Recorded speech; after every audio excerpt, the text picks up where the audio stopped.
My name is Susan, a 45-year-old part-time housewife. My husband, Paul, is 48 years old.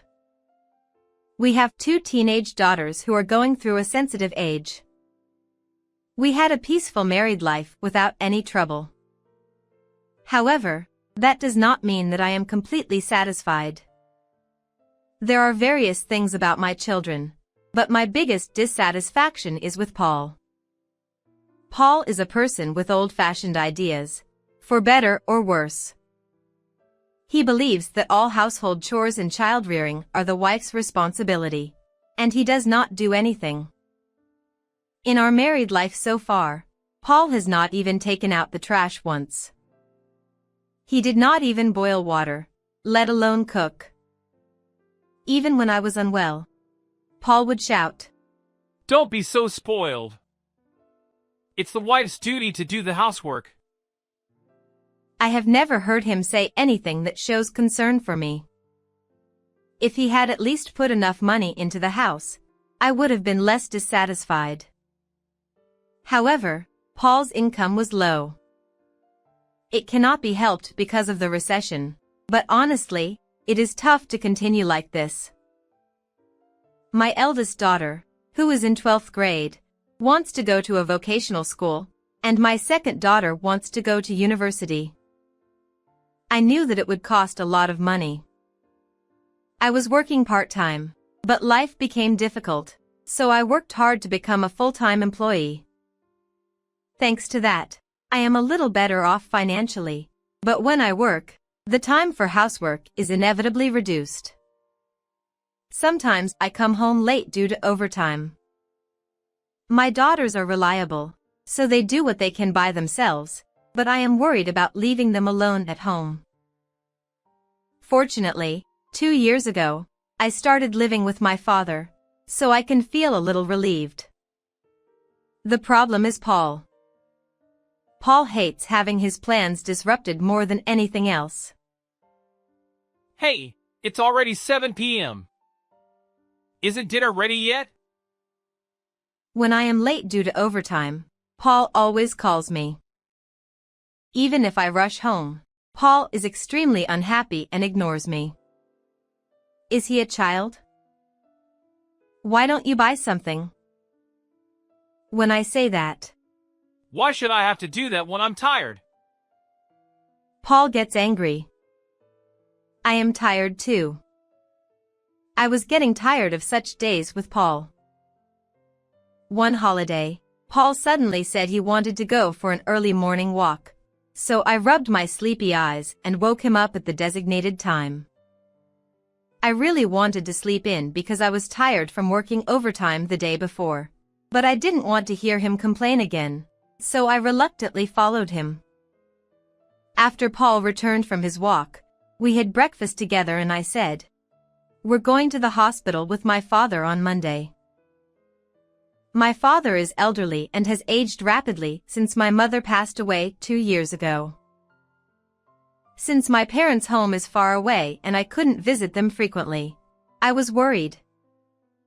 Then Paul said, "My parents are dead, and your father is now my only relative.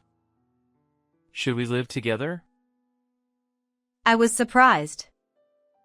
Thanks to that, my father is now living with us. My father's legs and back have become weak, and he is regularly examined at the hospital. Every time Paul takes him to the hospital, he asks, "Is he okay?" "He's fine, Paul." He said he has to be strong until he sees his great-grandchild. Paul and my father lived together without any problems. When I thought Paul was worried about my father, he immediately denied it, saying, "That's not it. It's just that accompanying someone to the hospital takes a lot of time and effort, and I'm asking if you have enough time to take care of the house. Can you prepare dinner properly? Can you clean? That's what I'm asking." "Oh, everything is always about him first." I was speechless with disbelief. I sighed and said, "I'll manage somehow." Paul's selfish behavior is frequent. Paul has always lived as he pleased. He complains when I work late, but he doesn't even send me a message when he works overtime. When I send him a message asking why he's late, he responds with unreasonable anger, saying, "It's overtime. Isn't that obvious?" He doesn't say anything in advance about what he wants to do on holidays. Suddenly, he says, "Let's go out as a family today." He often says things like that. When I tell him I have something to do, he says, "Cancel it." It's ridiculous. Especially in the past year or so, he seems to have been working overtime more often and often doesn't eat dinner. He doesn't contact me, and when I ask him, he doesn't respond, so I have no choice but to prepare dinner. When I don't prepare dinner because I think he's working overtime, he comes home early and complains. Paul is really troublesome. I honestly don't want to spend my old age with just him. I found myself thinking about such things vaguely. On Monday, I went to the hospital with my father by car. As usual, we received the examination and were planning to leave after hearing the diagnosis from the doctor. He's still healthy. However, an unexpected situation occurred. What? The doctor in front of me had a difficult expression. My father next to me was silent and looking down. Cancer? Yes. There is a suspicion of cancer in the endoscopic examination. Precise examination is necessary, so you will be hospitalized. Such a thing! I was speechless. I don't remember what the doctor said after that. When I got home, my father said he wanted to be alone for a while and locked himself in his room. I saw the door of my father's room close and went into my bedroom and cried on the bed. That night, Paul, who seemed to have worked overtime, came home. He started drinking, so I talked about my father. Paul listened to me silently while drinking. I might neglect the housework because I'm busy with various things. Paul looked unhappy at my words but didn't say anything. I thought he understood, but I soon realized that my perception was wrong. On the holiday immediately after my father was hospitalized, both of my children were out and absent. I couldn't clean the house easily because of my father's hospitalization. While walking down the hallway with a vacuum cleaner, I heard a noise from my father's room. What? A thief? I thought so and held the hard pipe part of the vacuum cleaner like a weapon and looked into my father's room fearfully. I was surprised when I confirmed who was there. It was Paul. Paul, what are you doing? I regained my composure and asked in a loud voice. "What?" "I'm throwing it away." What? Your father's belongings are no longer needed, right? What is he doing? Paul is trying to throw away my father's personal belongings. Clothes bundled in a large bag, numerous favorite books tied with a string, and even albums are all thrown away as garbage. Why are you doing this? Stop it. Don't throw it away. When I tried to stop Paul in a hurry. But your father has cancer, right? He won't survive anymore, so it's not necessary. He said something outrageous. Cancer is still in the suspicion stage. Don't assume that he won't survive. Your father has lost weight suddenly recently, right? There is no mistake. If your father is gone, this will be my room, so I'm cleaning up now. Paul's room is still there. Shut up. It's my selfishness. My anger reached its peak with Paul's terrible words. Paul was originally selfish, but I thought that his relationship with my father was not bad. I was grateful to Paul for allowing us to live together, but this kind of treatment was too much. I was against living together from the beginning. You also neglect the housework. But you suggested living together, didn't you? Yes, but there's no return for living together. What do you mean? Your father is surprisingly stingy. I thought he would give me some pocket money. Did you expect that? I was so surprised that I couldn't say anything. I have been putting up with Paul's selfishness all along. However, this statement was too cruel. I screamed as I felt my anger. I'm going to divorce you. Get out of this house right now. Paul, who was pushed by my intense anger, left the house without taking anything. After a few days, I became calm and thought that it might be difficult to divorce just because of the insult to my father. However, I couldn't stand being with such a terrible person like Paul anymore. I went to the court to ask about the necessary procedures. Although it is now a convenient era where you can search for anything on the internet, I, an old-fashioned person, thought that it would be safer to ask the court. When I was looking around for the window, I witnessed an unexpected scene. I will reveal it later. Half a month after driving Paul out, he contacted me. He said he wanted to talk, so I let him in. Paul, who I met for the first time in half a month, looked healthy and unchanged. So what do you want to talk about? I've been thinking, isn't it strange that I leave the house? You should leave. Huh? Why? I helped you live, so why do I have to leave? What is he talking about?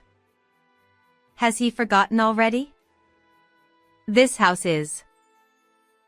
The name of this house is my father's. It's the house my father bought, so it's natural for you to leave. Oh, yeah. I laughed at Paul's stupidity. Yes, this house belongs to my father. When we proposed living together, my father bought it for us. Until then, we lived in a small apartment. I felt sorry for receiving the full cost of the new house, but I decided to rely on my father. However, Paul complained that he didn't give him any pocket money even though he said he would live together. Has he forgotten who owns this house? Did he think that this was his house? This house belongs to me, the daughter, when my father passes away. Oh, is that so? Well, whatever. Then it will be yours when your father passes away, and it will become our shared property. What do you mean? You said you would divorce me, right? Then it will be a property division. Then half of this house will be mine. Sorry, but your interpretation is wrong. Inheritance from a biological parent to a child does not become a shared property of the husband's wife. What? Really?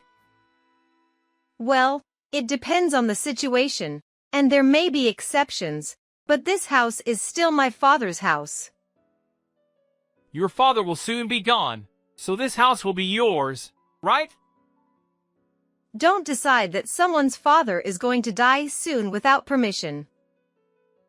I will divorce you before my father passes away. Huh? Then, I won't get divorced. Is this person stupid? Does he think that if he says that, I will say that I won't get divorced? First of all, my father is still alive. He has cancer, so he won't live long. When Paul shouted that, a funny man with a funny way of speaking appeared. Yes, it was my father. Although his legs were weak, he was strangely energetic and high-tensioned. Huh? Paul was flustered. He probably didn't think that he was at home even though he was supposed to be hospitalized. Of course he is. It's natural because the examination is over. Of course he's at home. What's going on? I quietly told Paul, who was in a hurry. My father didn't have cancer. Huh? As a result of the precise examination, it was a benign polyp and was easily removed. His legs are weak as usual, but he is very healthy. What do you mean? In other words, I will live for a long time. My father said with a smile on his face after my words. Oh, my room that you messed up was hard to clean up. But since you're getting divorced and your room will be empty, I'll use it as a storage room, and my room will be bigger. Thank you for leaving. No! Was my father such a character? It seems that my father made a miracle recovery and gained a new life. He seems to have rejuvenated by 10 years. Paul, who was in a daze for a while, came to his senses and smiled awkwardly. Ha! I see. You look healthy. Then, how about changing the name of the house to your daughter's name as a gift while you're still alive? I won't do that. Hey, you're cheating a lot, aren't you? Do you want to say that you have manhood? That's ridiculous. You don't have any manhood with such a low income. What? I handed Paul several photos and documents in front of his flustered eyes. What is this? You said you were staying at a business hotel for the past half-month after leaving the house, but you were rolling into your mistress's house, right? Look, there's plenty of evidence here. The photos I presented were of Paul and his mistress, which I found out through a private detective, in an intimate moment. Yes, on that day I went to the court. I happened to find Paul. Paul was with a woman. They were even holding hands. I thought it was strange that your salary wasn't changing even though you were working overtime more often. You were going to the woman's place, weren't you? No, I really was working overtime. I asked the company. They told me that there has been no overtime for over a year due to the recession. What? Really? You were working overtime all the time, weren't you? So you've been cheating for over a year. Aw. I'm going to divorce you. Be prepared because I will claim compensation and child support. Wait! Get out of here! Aw! You already know what happened to Paul afterwards.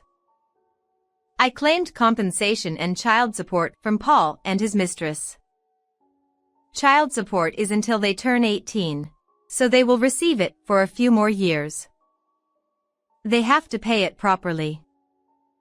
Paul then moved in with his mistress. They became penniless due to the payment of compensation and moved to an old and small rental apartment, where they are forced to live in poverty. I heard that they lived together at first, but it didn't last a month. Maybe you think, why do I know? Because Paul cried to me in an email. Listen, she doesn't do any housework at all.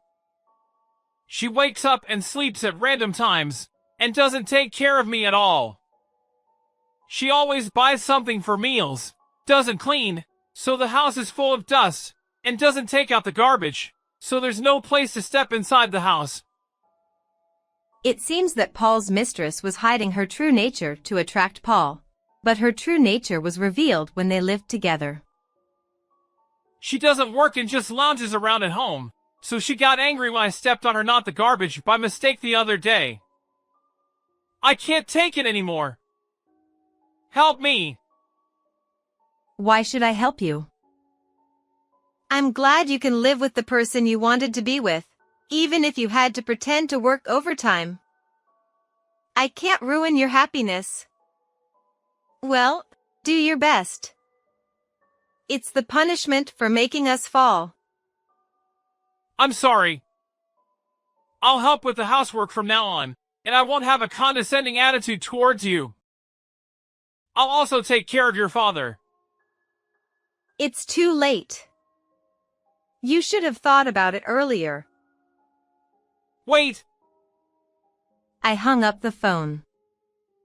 Listening to the stupid story of a stupid man makes my ears itch.